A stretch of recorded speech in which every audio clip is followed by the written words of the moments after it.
What a crowd here, and it's very cool to see so many awesome EVs looking around here. I see the Bug down there, Cybertruck, absolutely awesome. Firstly, I would like to say, just start by saying thank you to the Electrify Expo crew here. I really appreciate them having me here, and again, really good to see everyone here today. So, let me ask you this. What the heck has happened with electric vehicles? Right. I mean, some recent news I'm just going to point out.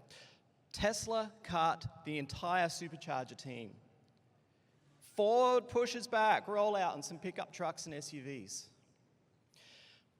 Rivian and Tesla and Lucid have drastically cut off staff from production side and also their operations side. Arrival and Lordstown have gone bankrupt. Battery companies have delayed their expansion plans. We've seen companies like Ford and others be overstocked with electric pickups and SUVs. And Akio Toyota said, "I told you so." Is this the end of electric vehicles? What happened? Where did the dream go? What's changed? Let me be very clear. Nothing has changed. Nothing.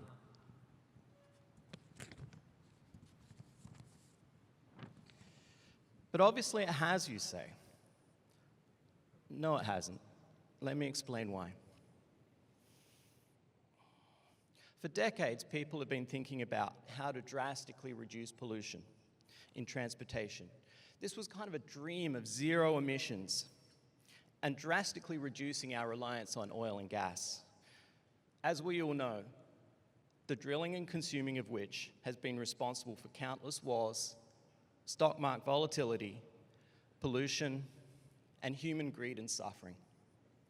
Electric vehicles offered a way forward for zero emissions motoring and completely nix the harmful emissions that we've seen and drastically lower the carbon emissions over a vehicle's life. The why of EV was clear. Let's go back a little further. Back in early 2010s, the dream of the electric car came to fruition with the advent of large car-sized electric or lithium batteries for electric vehicles. And we saw this with the introduction of the Nissan Leaf, Model S, which went into volume production. And this was followed up by cars like the Chevy Bolt and the BMW i3. As the decades progressed, we saw more chargers installed and rolled out. And EV traveling over long distances became a reality. Then something really, really crazy happened. COVID. Governments pumped tons of money into the economy. And EV purchasing and investment became the flavor of the month. Remember that? It was a crazy time. Sales took off, share prices went skyrocketed, and the EV future looked like it was here.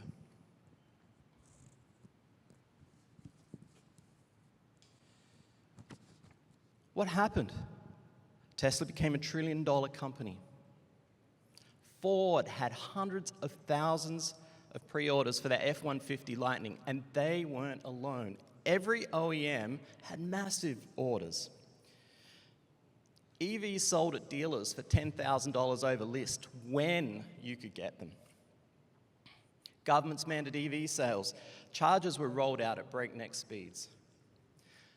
And perhaps the most exciting thing, Model Y became the top-selling passenger car in North America, and last year it became the top-selling vehicle in the entire world. And EV did this? It sure did. And you know what? The 2015 James would certainly not have forecast this happening. Yet, the unfortunate, harsh reality was this was an economic bubble. And unfortunately, it had to pop. And this brought on the onset of inflation and high interest rates. And we know what happens with high interest rates. It makes the price of vehicles that customers pay on a loan go up. So this meant that the whole automotive industry has slowed. And what happened? Some of those EV company shares began to slow. Some of the poorly thought out, newly SPAC'd EVs went under, as we talked about. Yet something crazy happened. EV sales did not tank. They kept climbing, although at a slower rate than we've seen in the previous. It was clear that the message of why EV had cemented itself in consumers' minds. However, OEMs, and this is really important to understand, OEMs, which had planned for extremely high levels of EV mix based on perhaps 100% year-on-year growth, got caught only when EV sales only expanded at 20 or 30% year-on-year growth. The end result was oversupply on expanding sales. In other words, a failure to forecast well was an industry-wide problem with industry-wide consequences.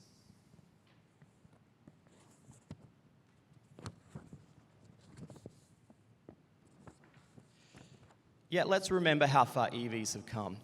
Today, they're north of 10% national US sales mix, and here in California, they're north of 25%. And by 2035, we know they will be 100%. There is no going back. On the other side of the COVID bubble, the why of EV has not changed.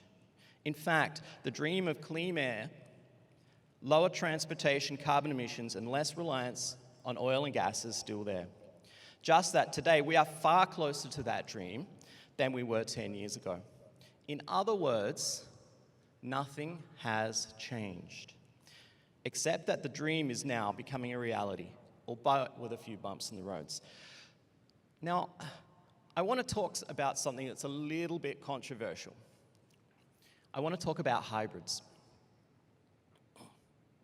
I strongly believe that hybrids in any form, plug-in or not, do not have a long-term future. There is no place for combustion in any form in a future mobility world. Why?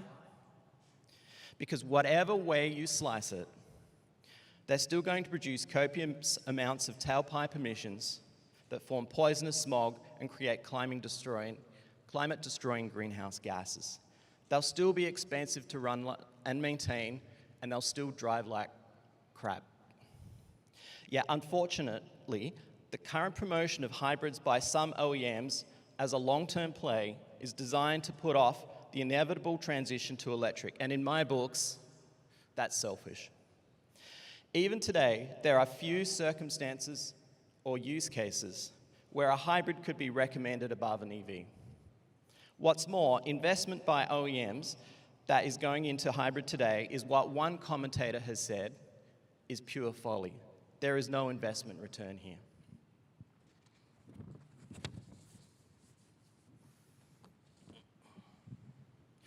That said, the jump to hybrid is better than staying with the IC only. They reduce fuel consumption with obvious CO2 benefit. But more importantly, and this is important, they expose people to electrons. And electrons are addictive. I remember myself jumping in a Prius and a Camry hybrid and Highlander hybrid when we had them back in the day at Toyota. You were just trying to get this thing only to run on electric. My friend Dave Fish, who's a customer experience guru in automotive, calls hybrids the gateway drug to electric vehicle ownership. Once you taste electrons, the only way to have your craving satiated is go 100%, and that means battery electric. When you look into the data, it's very clear. Many, if not most, EV owners have had a hybrid beforehand. Therefore, those who buy a hybrid today, most likely as perhaps a comfort or some sort of a familiarity purchase, are likely to be driving an EV tomorrow. Yet for all those building the electric dream, we've still got a long way to go. We're at 10% of the market with EVs in North America right now, but that means we've still got 90% left. What's more, if we look at the fleet, we're probably around less than 2% of the US fleet being battery electric vehicle. That means 98% to go until we have everyone driving electric. Public charger reliability still needs improvement. Grid connections still take a long time to come to fruition. Electricity grids still need decarbonization. If this seems like a Herculean task, well, I'm going to tell you it is. I would agree. But it's far from impossible. The technology is there. Consumer awareness is there. And political will is mostly right now, at least, right there.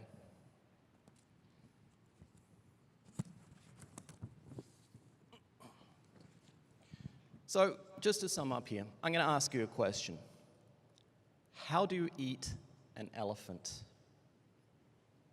The answer is one bite at a time. And that's the metaphor I want to leave you with today. Step by step, and with perseverance, we're going to make this dream happen. The dream is still there, and it's becoming even more real. So everyone, especially those who are in the industry here today, let's make it happen. Thank you, everyone.